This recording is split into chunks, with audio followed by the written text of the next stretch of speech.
It's an everyday thing, it's an everyday thing, it's an everyday thing when you let your nuts hang. You never want to hurt a spiritual baddie. You never want to mess with somebody who ranks high in the spirit realm. You never want to do them dirty because you will suffer. And we're going to get a front row seat to that suffering, and we're probably going to enjoy it. Yeah. So I know a lot of you guys know that recently I caught my husband of 11 years living a double life. And I caught him meaning that the person he was living a double life with was a fellow coworker that knew about me.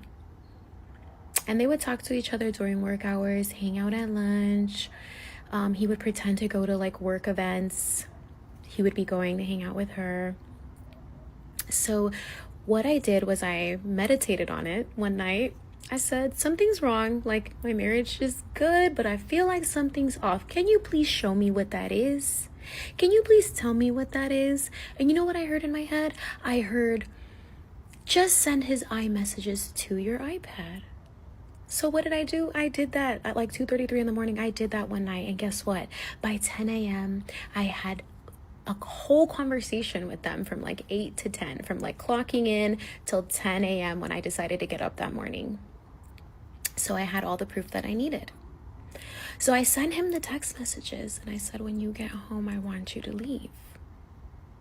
And he said, I'm sorry. And I said, no, you're not sorry. We both know you're not sorry. You're not sorry, but you're going to be.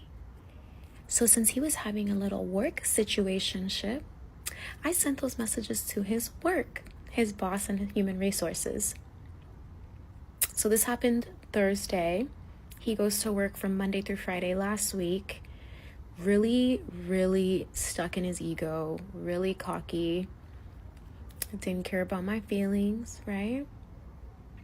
Didn't respect me. So he was like begging me not to send them to his job. And I said, I'm so sorry, I already did that. Because, here we are thinking that you're going to work and you're not at work. You're at work, but you're not at work. So also gave HR her number as well so that they could know who it is. And let's see, a whole week goes by.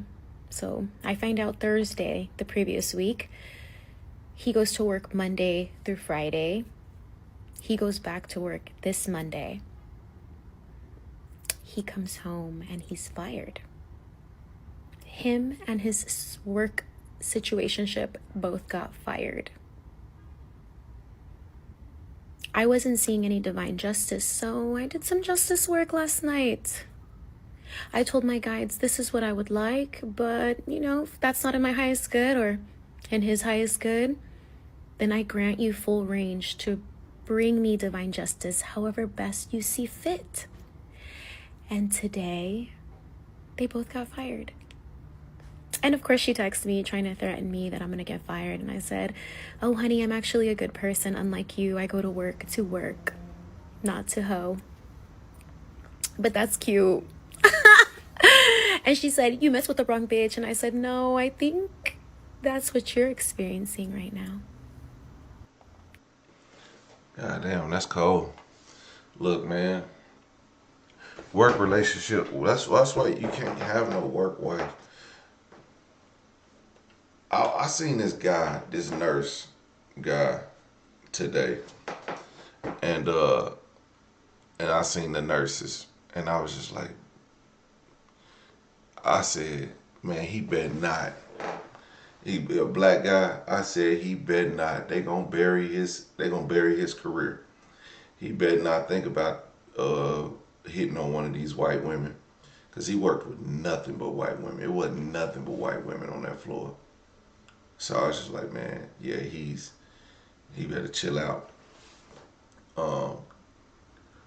Again, fraternizing at work is frowned upon, and there's a clear understanding of why it is.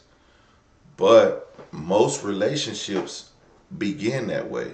A lot of relationships begin at work. My longest relationship started at work. We kept it a secret for a very long time. Well, we didn't have to keep it a secret for a very long time because I didn't work there very much longer after after I didn't work there very much longer after that. I found a way better job working downtown with a oil company, and yeah, that was a pretty solid job. Um, but what I'm saying is, like, had I had we got caught having that relationship, it would have looked bad. It would have looked bad on both of us, and one of us probably or both of us would have lost our job. But the crazy part is, it was a call center. So it was a call center, and they did like Medicaid or Medicare rides and stuff like that. So it was technically a call center, but the whole operation wasn't a call center like you call and need help or you need to, change your bill or something. It was just a call center for your rides and to set up new scheduling. And what I did was scheduling for the companies. So I didn't really answer the phones to the people. So, and what she did, she scheduled dialysis rides and stuff like that. So she did a lot of scheduling with the companies and the people. So it's just like making sure that everybody got their rides, back and forth to their medical appointments. So that's what type of call center it was. And you know how call centers is. Everybody fucking everybody. So I know it was this one white girl. She probably slept with like 3 or 4 dudes up there.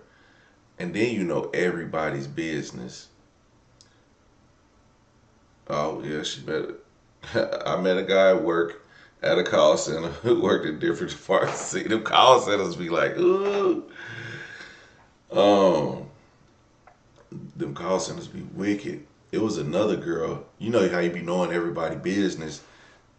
Every year her baby daddy came back for tax time. Used her up. Once those taxes was gone, so was he. Every year, and he left her pregnant. They got about 9 kids, and he left her pregnant every time. He'll be dropping off to work faithfully, be spending that money. Boy, they got enough kids. They was split. He claimed 4, she claimed 4.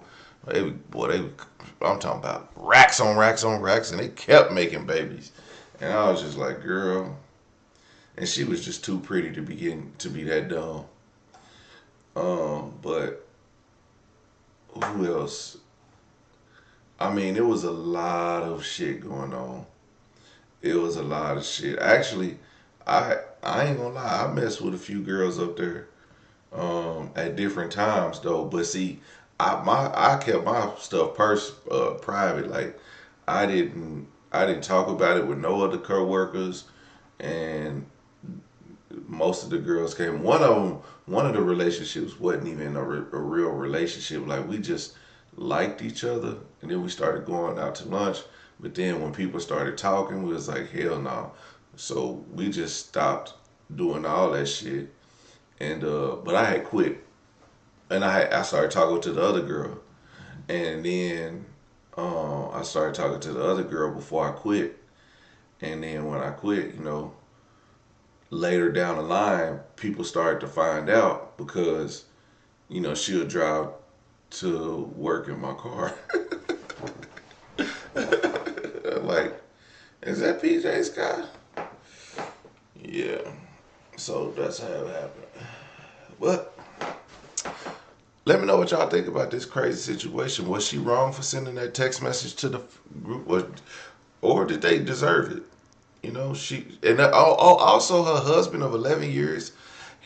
If that's the first time he cheated, I would say she was probably falling out of love, and that was just an excuse. But if that's the first time he cheated and you broke up with, you wanted him out, I don't, and you pretty much damaged his reputation and got him fired from his job. I don't I don't think she really loved him to do that much.